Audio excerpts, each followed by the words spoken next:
name is Dr. Scott Schell, and I'm a specialist in the Germanic languages. I have a BA in German, an MA in linguistics, and a PhD in Germanic linguistics from UC Berkeley. You talk about runes predominantly on your channel, and you also talk about its importance academically. Can you elaborate a little bit on why, for people getting into the subject or people studying from an academic standpoint, runes, what are their importance? Sure. Yeah. I'm going to basically answer this where it's targeted towards a sort of heathen audience here. But it is very, very important, of course, to study the objective foundation of what runes are and what they mean. Because if you don't do that, then you start getting off into crazy territory, right? Basically, everything that you're experiencing subjectively is objectively valid now. And that causes a lot of issues, especially for people who are educators and they're trying to teach people, like the various heathens, for example, what runes mean, how we actually know the rune names, where do they come from, and so on and so forth. Because, for example, if you don't understand the basic objective academic information, you start practicing out of books like Ralph Bloom. If you look at Ralph Bloom, and those of you who do like Ralph Bloom, that's great. But maybe that's your particular path and you resonate with that approach. But just know that his rune names, for example, are completely wrong. So it's important to be rooted in objective fact, go out and try some things, get that subjective experience, and then that could arguably lead to a better holistic understanding of practicing runes, for example. Yeah, so it's we're focusing most of this episode on the origin of the runes and their ancient uses versus the modern uses. So we want to, this is a very long subject and it's debated in the scholarly community, but what is your quick thoughts, Scott, on the origin of the runes? Is it italic alphabets imported, or is it just influence, or what can you say quickly about where the runes came from and what time and how that may have happened, most likely scenario? Oh, that is honestly a really hard question. So I'll keep it short, but basically I adhere to more of the Latin principle. So you do have the Etruscan idea, right, where it comes from the Etruscans, and that it has some valid evidence for that too.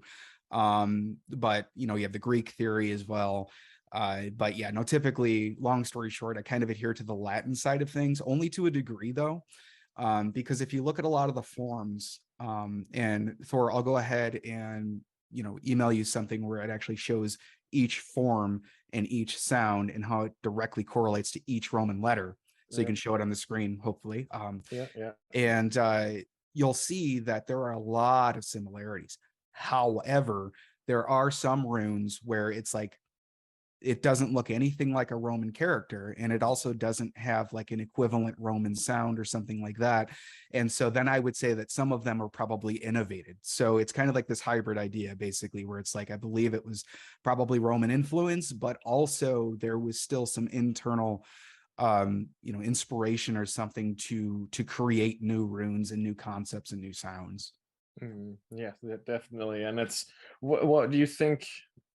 Is it as simple as, the Germanic tribes being hired as mercenaries for Rome and them picking up the, different alphabets from them that way? Or do you think there's something more than that goes further back than the time that they were being I think it was really more of the mercenaries? former, because if you look at some of the oldest runic inscriptions, they're down in the south and then they gradually move up, right? We have some very old inscriptions, in Scandinavia, but honestly, a lot of those inscriptions are mostly later, right? With a few exceptions.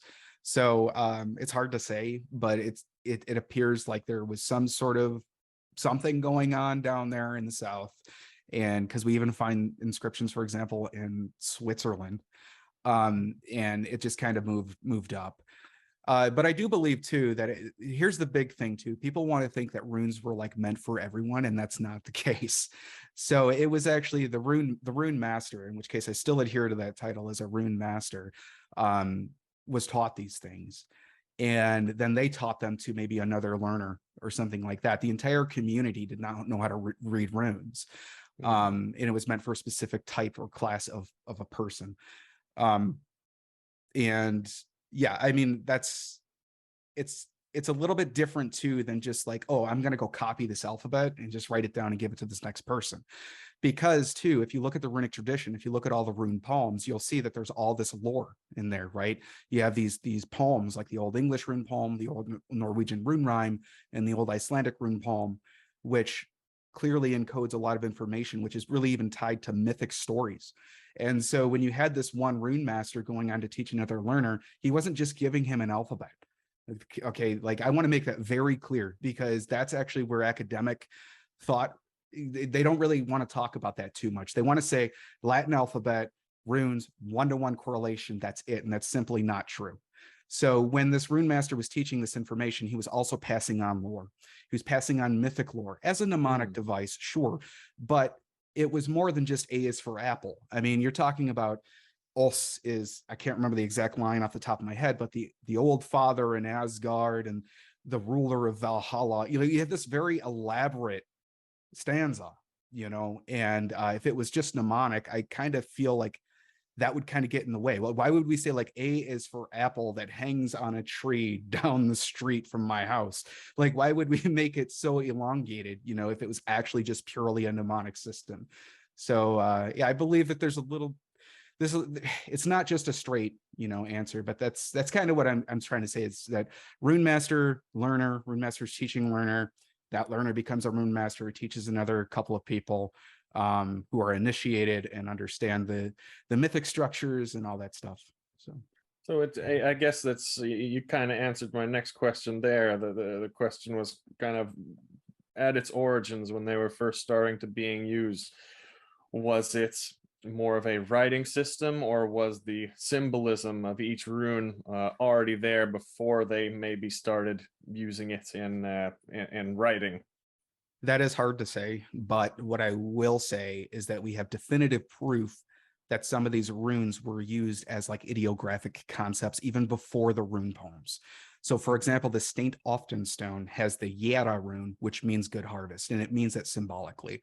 So as far as like when did all of them pick up their meanings, that's impossible to determine. But I would say that it wasn't like, it was probably at the same time, because again, they were mnemonic devices to a degree, and they needed to remember the order of the runes and everything. So it probably developed around the same time that they adopted the system and or kind of created their system.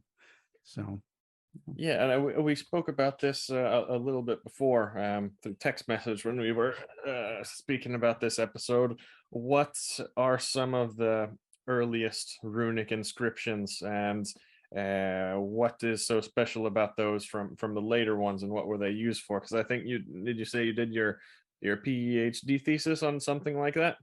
I did. I mean, I could talk about some of the oldest inscriptions if you want, or I could just refer your viewers actually to my Thorsberg Moor video, because in my Thorsberg Moor video, I was actually there talking about the oldest inscriptions. But yeah, in my dissertation, I did focus on all the Elder Futhorc inscriptions. Well, 9 of them actually.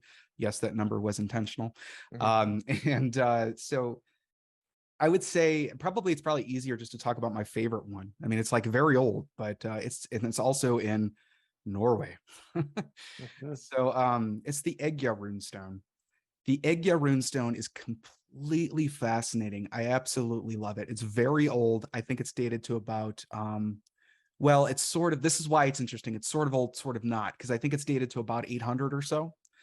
However, the language is in classical Old Norse, but the written system is the Elder Futhorc.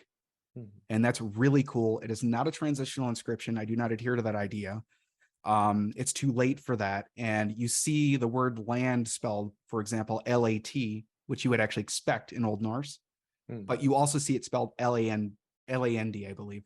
So you have, you know, all these variations and everything. But what's really cool about that inscription, though, is it says that, you know, this inscription was not carved with an iron knife, meaning it was carved, you know, with maybe a stone chisel or something like that, with a really thick hardness stone chisel, and it was carved at night, so the sun never touched it. and there's alliteration all over the place, which ties into magic too. So we'll talk about that as well. And it's a stone that was meant for psychopomp work. So basically there was an entity that came in and kind of spiritually guided them to the other world. And so it's really cool. There are lots of interpretations with this stone, but again, I focused on it on my dissertation. So I did a lot of research on it. So I'm very much adhering to that idea. And it's just a really cool stone. And yeah, that's super cool. I mean, that's three of them that you spoke about there, and people don't realize sometimes how much they can learn from looking at these old runic inscriptions, especially the Egya stone.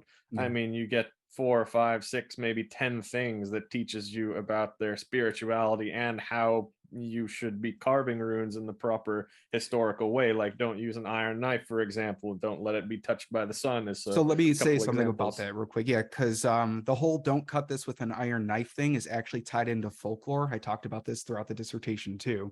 How you would go out, actually it was like you would go out and cut a branch off of a tree, but you had to cut it without an iron knife and before the sun came up.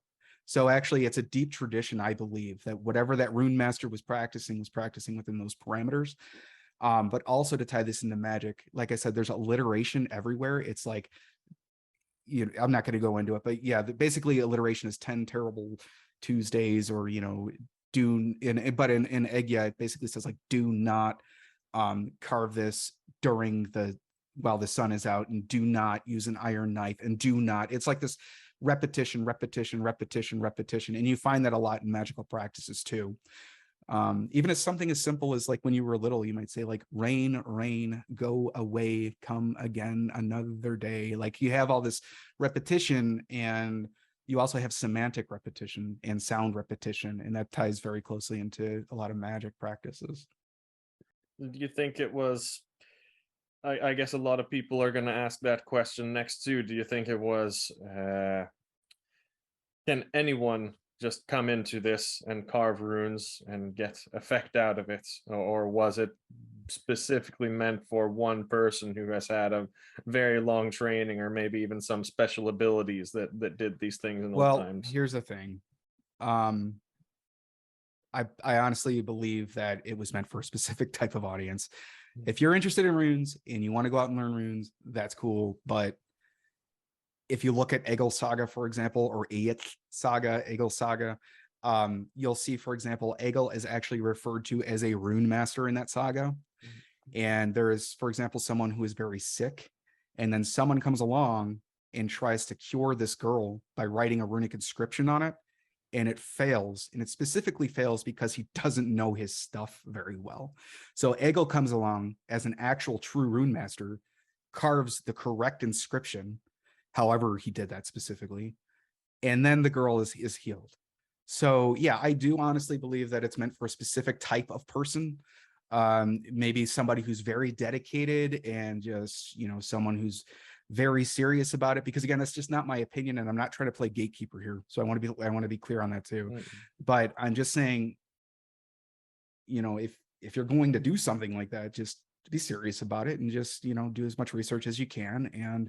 But yeah, to answer your question in short, I mean, even the texts tell us that not everybody was really able to do it. I mean, it was only meant for the most dedicated and, most respected rune masters, I guess you could say.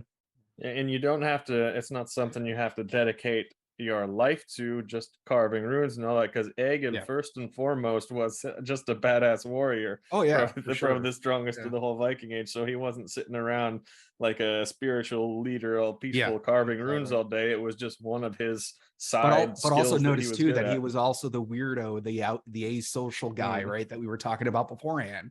So yeah. But yeah, no, he wasn't, like you said, like some sort of like spiritual Gothi or something like that.